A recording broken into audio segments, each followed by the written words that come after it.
Tendremos paralelas, no se cortan. Basta buscar rectas paralelas en cualquier libro o página de internet para encontrar una definición de la siguiente forma. Se denominan rectas paralelas a las líneas que mantienen una equidistancia entre sí y que, aunque prolonguemos su trayectoria hasta el infinito, nunca en ningún punto sus trazos pueden bifurcarse, es decir, tocarse o encontrarse. Es decir, entre ambas líneas se establece una relación de paralelismo. Esta es la definición que se da siempre por cierta, al menos en un ambiente, no demasiado técnico. ¿Y está mal? No exactamente. Para responder a esta pregunta tendremos que viajar hasta los inicios de la geometría. En la antigua Grecia, los griegos conocían un único tipo de geometría, la geometría euclídea, nombrada así por Euclides, su máximo exponente. Este tipo de geometría se basa en construir toda la geometría sobre 5 postulados básicos que veremos más adelante. Los 4 primeros fueron aceptados por casi todo el mundo, sin embargo, el quinto fue menos usado y algunos matemáticos pensaron que realmente no era necesario, con lo que empezaron a crear otros tipos de geometrías en los que ese quinto postulado no se utilizaba. En fin, el quinto postulado se conoce como el postulado de las paralelas. Mucho más adelante, con la matemática más avanzada, ya en el siglo XIX, se empezó a pensar en otra forma de enfocar los conceptos geométricos, estudiar la invariancia de ciertas propiedades bajo diferentes tipos de transformaciones matemáticas. En este punto apareció un nuevo tipo de geometría, la llamada geometría proyectiva. La geometría proyectiva es la rama de las matemáticas que estudia las propiedades de incidencia de las figuras geométricas, pero abstrayéndose totalmente del concepto de medida. ¿Recuerdan los 5 postulados de la geometría euclídea? Pues para construir esta nueva geometría hacen falta bastante menos.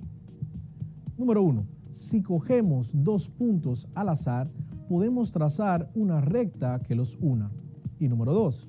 Si cogemos 2 rectas al azar, siempre se van a cortar en un punto.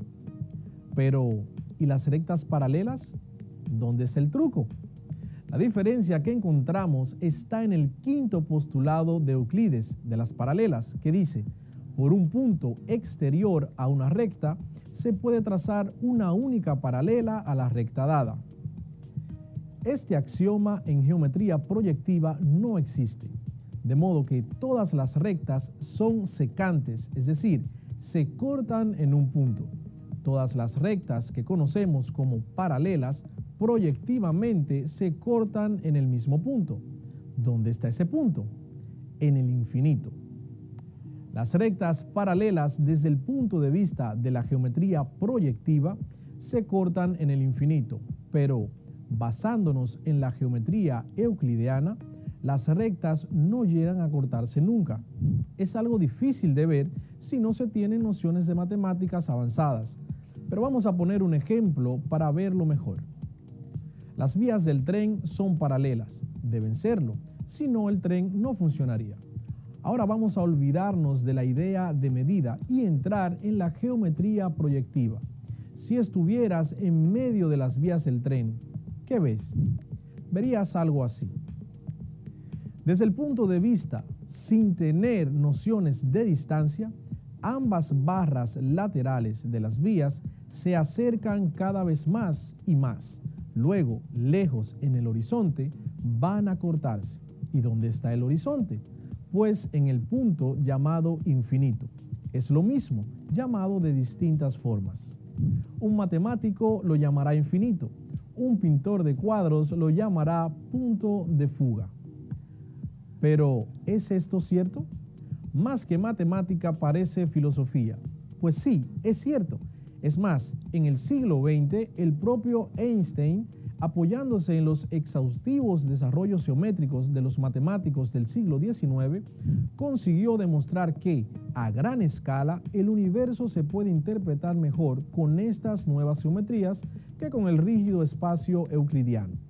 Y ahora, ¿qué piensas? Bienvenidos al 4º grado de secundaria del año 2020-2021. Hola queridos estudiantes, qué alegría poder continuar desde este espacio compartiendo temas de interés para su desarrollo intelectual. Soy tu profesor Alexander García. Esto es cuarto de secundaria, el único espacio donde las matemáticas toman sentido. En la clase anterior destacamos los sistemas de medidas de ángulos y cómo hacer conversiones entre ellos. Los sistemas que trabajamos fueron el sistema sexagesimal, el sistema circular o el sistema de radianes y el sistema centesimal. Hoy estaremos trabajando los postulados sobre ángulos. Primero que todo, recordemos el concepto de postulado que vimos en nuestra primera clase en el año cuando iniciamos en noviembre. Postulados son proposiciones, es decir, afirmaciones tan evidentes que generalmente se aceptan sin demostración. La obra Elementos de Euclides está basada en 5 postulados que se consideran aplicables a todas las ciencias. Estos son postulados de Euclides. Número 1. Dos puntos distintos cualesquiera determinan un segmento de recta. Número 2.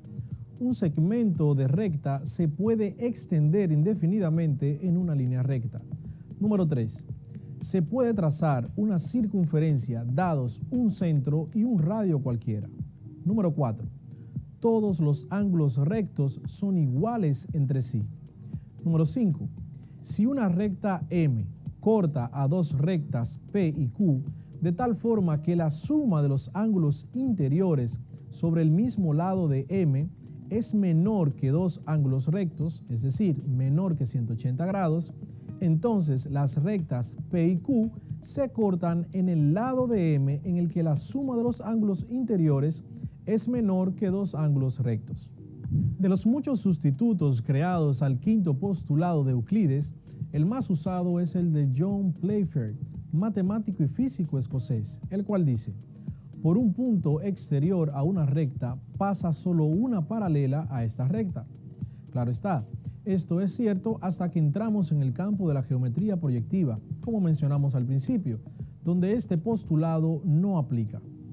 Como podemos observar, hay una diferencia marcada entre el quinto postulado y los otros 4.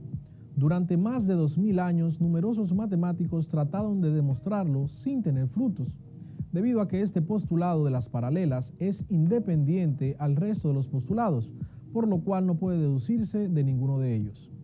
Nikolai Ivanovich de Rusia, János Bolyai de Hungría y Karl Gauss de Alemania individualmente trataron de suponer lo contrario al quinto postulado de Euclides, según la forma de Playfair, dando nacimiento así a las geometrías no euclidianas. Según Bolyai, por un punto exterior a una recta no pasa ninguna paralela a la misma. De ahí surge la geometría elíptica. Según Ivanovich, por un punto exterior a una recta existen al menos dos rectas paralelas a la misma. De ahí surge la geometría hiperbólica. Estos postulados diferencian la geometría elíptica e hiperbólica de la geometría euclidiana. Los demás postulados de Euclides se satisfacen en las 3 geometrías. Ahora veamos algunos de los postulados sobre los ángulos. La medida del ángulo A o B más la medida del ángulo B o C es igual a la medida del ángulo A o C. Esto es, la medida del ángulo más grande es la suma de las medidas de los ángulos más pequeños. Veamos algunos ejemplos de las sumas de ángulos. Llamaremos suma de dos ángulos A y B a otro ángulo C, cuya medida sea igual a la unión de las medidas de A y de B. La suma de los ángulos se puede resolver de forma analítica y de forma gráfica. La forma analítica se determina igual que la suma aritmética. La solución gráfica se obtiene dibujando los sumandos como ángulos consecutivos, usando un transportador de ángulos. La suma será el ángulo formado. Veamos entonces estos ejemplos aquí en la pizarra. Nos piden que sumemos el ángulo A, que es igual a 36 grados, y el ángulo B, que es igual a 43 grados. Primero lo haremos de forma gráfica, dibujando los ángulos de manera consecutiva. Vamos a dibujar aquí a construir el ángulo A, que es igual a 36 grados. Coloco mi transportador. Primero trazo un segmento de recta. Coloco mi transportador haciendo coincidir el centro con el inicio de la recta o el lugar donde vaya a ser mi vértice de los ángulos. Entonces, hago coincidir el 0, lo que es igual a 180 grados, en el lado o la recta que acabo de trazar. Y ubico entonces para el otro lado del ángulo el número 36, el grado 36. Ubico aquí, empieza 0, 10, 20, 30, 31, 32, 33, 34, 35 y 36. Y pongo un punto. Luego de poner este punto, simplemente trazo una recta desde el vértice hasta el punto marcado, donde dice 36 grados.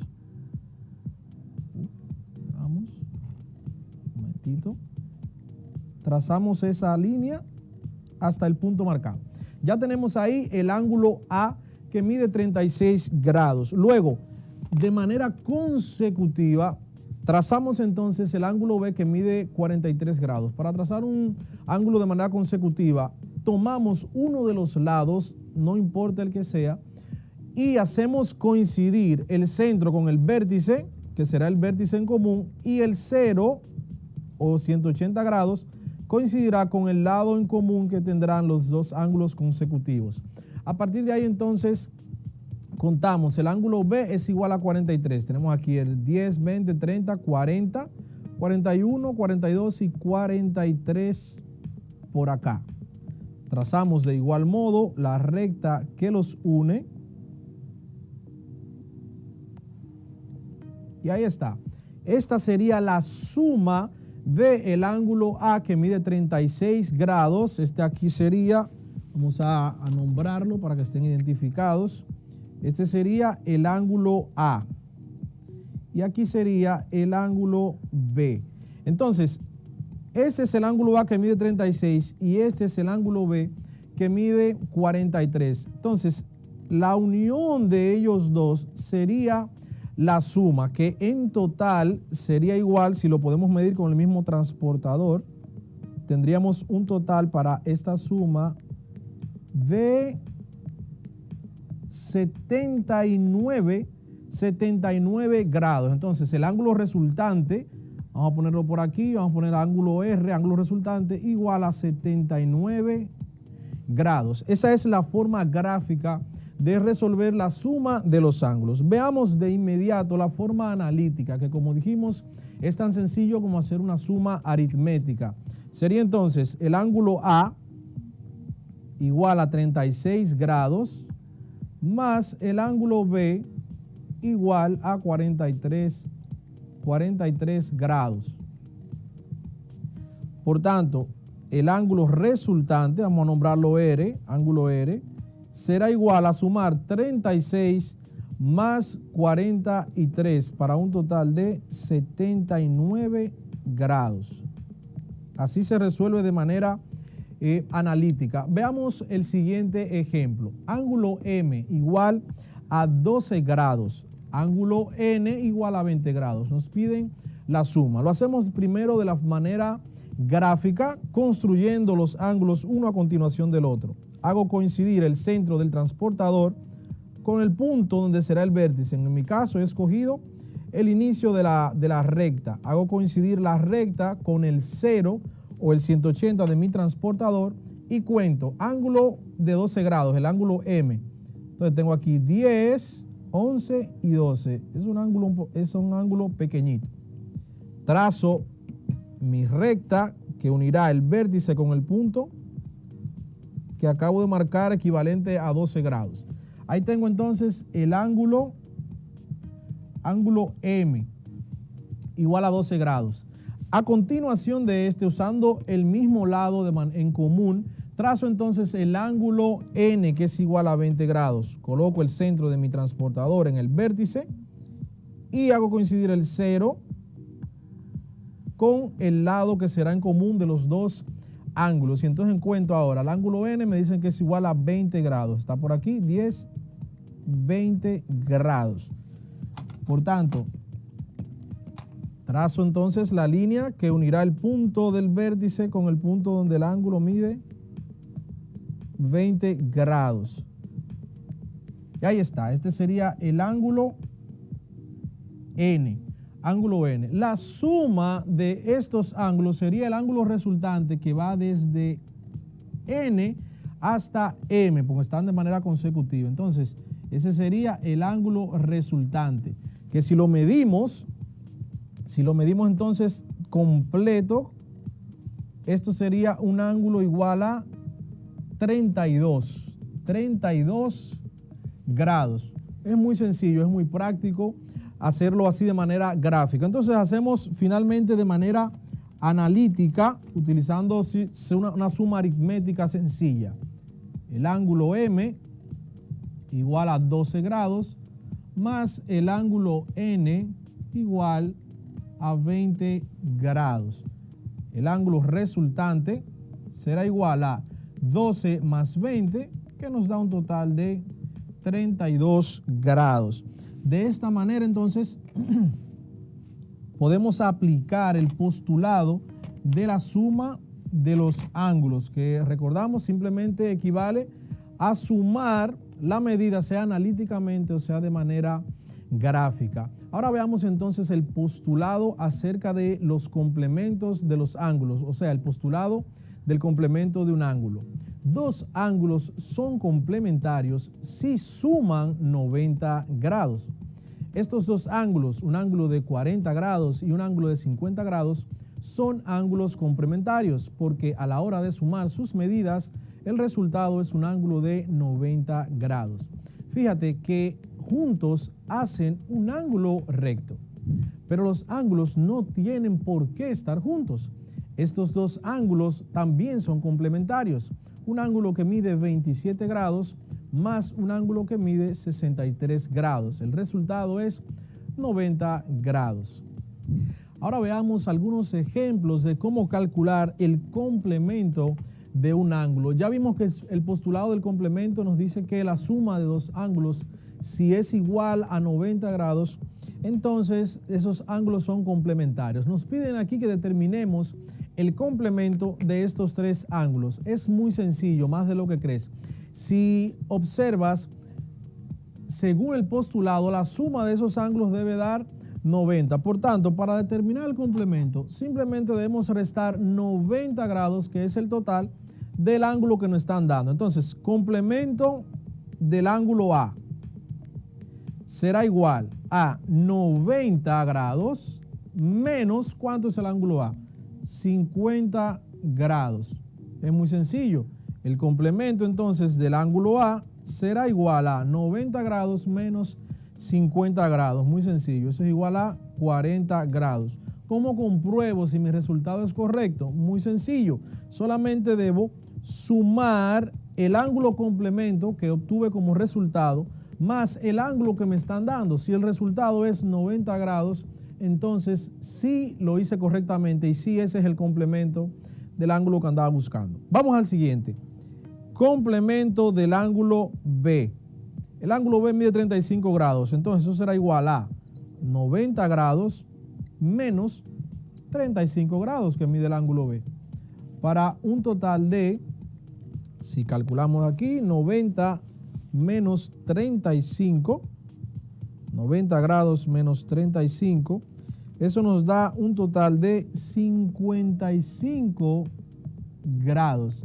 Al igual que como el ejemplo anterior, para comprobar, sumamos el resultado y lo sumamos con el ángulo que nos están dando y el resultado debe dar 90. Por último, complemento del ángulo C. El ángulo C mide 65 grados, por tanto, eso será igual a 90 grados menos 65 grados que mide el ángulo C. Eso nos da un total de 90 menos 65, eso da 25 grados, 25 grados. De igual modo como en la suma de los ángulos, esto lo podemos resolver de manera gráfica. Simplemente dibujas un ángulo de 90 grados de manera consecutiva, o interno a él dibujas el ángulo que te están dando. Entonces el sobrante será el ángulo complementario. Ahora vamos a ver el postulado del suplemento. El postulado del suplemento establece que si dos ángulos forman un par lineal, entonces estos son suplementarios. Recuerda que un par lineal se refiere a que los lados no comunes de dos ángulos son rayos opuestos. Por tanto, la suma de estos dos ángulos son iguales a 180 y por tanto serán suplementarios. Un ejemplo de un par lineal rapidito sería, por ejemplo, si tengo los tres marcadores, estos serían los lados opuestos, los rayos opuestos. Si tengo, por ejemplo, un lado en común aquí arriba, esto sería entonces dos ángulos suplementarios. Por tanto, la suma de este ángulo, si yo lo pongo de manera perpendicular, cada ángulo de estos mide 90 grados. 90 más 90 es igual a 180. Si yo lo inclinara un poquito, por ejemplo, un ángulo de 45 grados, entonces el ángulo que sobra al sumarlo también medirá 180, puesto que sus dos rayos no comunes son opuestos y siempre medirá un ángulo de 180 grados. Veamos rápidamente unos ejemplos de cómo determinar el suplemento de unos ángulos dados. Determinar el suplemento de los ángulos dados. Suplemento. El ángulo A, vamos a tener un ángulo A igual a 25 grados, un ángulo B igual a 86 grados y por último un ángulo C igual a 83 grados. Así como hicimos en el ejemplo anterior acerca del complemento, simplemente debemos restar 180 grados a los ángulos que me están dando y el resultado será el complemento. Entonces tenemos el suplemento del ángulo A. Suplemento del ángulo A será igual entonces a 180, que es mi patrón a seguir, menos 25 grados, que es el ángulo A que me están dando. Eso me da un total, vamos a ver, 180 menos 25, 180 grados menos 25, me da un total de 155 grados. 155 grados. Por tanto, el suplemento de un ángulo de 25 grados es igual a 155 grados. Seguido, el complemento del ángulo B. El ángulo B me dice que mide 86. Por tanto, 180 grados menos 86 grados será igual. 180 grados menos 86 me da un total de 94 grados. El suplemento de un ángulo de 86 grados es un ángulo de 94 grados. Por último, suplemento del ángulo C. El ángulo C mide 83 grados. 180 grados menos 83 será igual. 180 grados menos 83 será igual a 97 grados. Muy sencillo. Si queremos comprobar que los resultados fueron correctos, al igual que como en el complemento, simplemente debemos sumar el resultado, sumárselo al ángulo que nos están dando y el resultado debe dar 180. Hasta hoy ha llegado el uso de esa herramienta imprescindible que es el reloj, cuyo invento y desarrollo ha estado ligado a las ciencias de las matemáticas y la física. Han cambiado de forma y se han incorporado a nuestros dispositivos electrónicos. Los celulares, las tablets, las computadoras poseen un reloj para mantenernos al tanto de la hora y poder hacer buen uso de nuestro tiempo. El reloj tiene 4.000 años. El primer reloj fue la observación de la posición del sol en el cielo, pero los egipcios inventaron el reloj de sol, que utiliza la sombra sobre una escala que indica la posición solar en el transcurso del día, e hicieron también el reloj de agua. Los europeos hicieron el reloj de arena. Ya para 1290 se inventaron los relojes mecánicos con hilos y pesas que hacían girar las manecillas. Christian Huygens, un matemático, físico y astrónomo holandés, hizo el primer reloj de péndulo, después de ganar gran reputación con su análisis sobre el reloj de péndulo, brillante estudio matemático sobre la dinámica pendular. El reloj de bolsillo con leotina o cadena se hace a mediados del siglo XV. En 1812 se hizo el primer reloj de pulsera para la reina Caroline de Nápoles. Louis Cartier, a comienzos del siglo XX, diseñó para el pionero de la aviación, el brasileño Alberto Santos Dumont, el reloj de muñeca, Santos de Cartier. En 1920, el primer reloj de pulsera automático fue hecho con péndulos de inercia, después llegaron los de baterías. Hoy tenemos dispositivos de muñeca que además de dar la hora, nos miden parámetros de salud, nos ayudan en nuestro entrenamiento físico y hasta en nuestra dieta. A estos les llamamos relojes inteligentes. Y volviendo a los ángulos, como ya habíamos visto, los ángulos son dos semirrectas que tienen un mismo punto de origen al que llamamos vértice. Un ejemplo excelente de ángulos son las manecillas del reloj. 12 y 10. Ellas hacen un ángulo agudo, que es aquel que mide más de 0 grados y menos de 90 grados.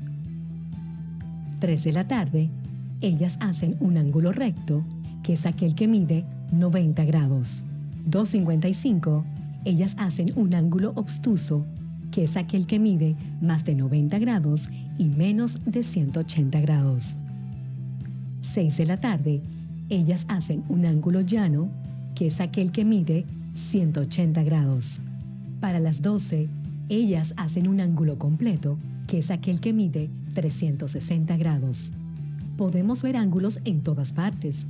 Basta con observar para ver lo útil que es el conocimiento de los ángulos. Ahora me gustaría que hiciéramos un ejercicio. Identifiquen el tipo de ángulo que ves en pantalla. Aparecerán 3 relojes. El primer reloj tiene las 10 de la noche. ¿Qué ángulo representa? ¿Qué tipo de ángulo marcan las agujas del reloj? A ver.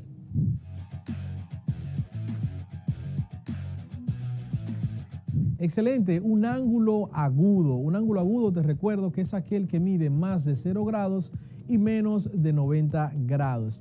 Ahora vamos al siguiente. Vemos un reloj que marca las 3 en punto. ¿Qué ángulo representa? Este es el más sencillo.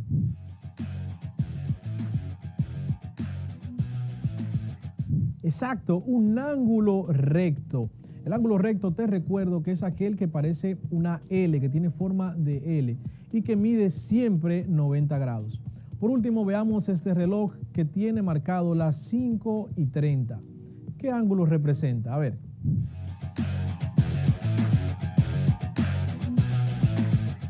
Excelente, es un ángulo agudo también, igual que el primero, aquel ángulo que mide más de 0 grados y menos de 90. De esta forma llegamos al final de la clase de hoy sobre los postulados de los ángulos. Te recuerdo que un postulado es una afirmación que generalmente se acepta sin demostración.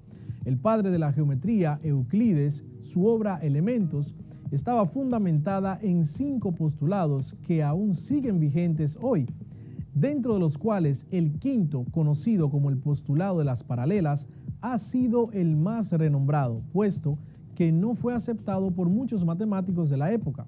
Más adelante se demostró que la geometría proyectiva, este postulado lo rechaza, es decir, que no es válido. Ahora te invito a profundizar más sobre el tema y seguir trabajando con tu maestro tutor. Gracias por seguir aprendiendo desde casa y preservando tu salud. Soy tu profesor Alexander García. Esto fue Matemáticas para cuarto de secundaria. Nos vemos en la próxima.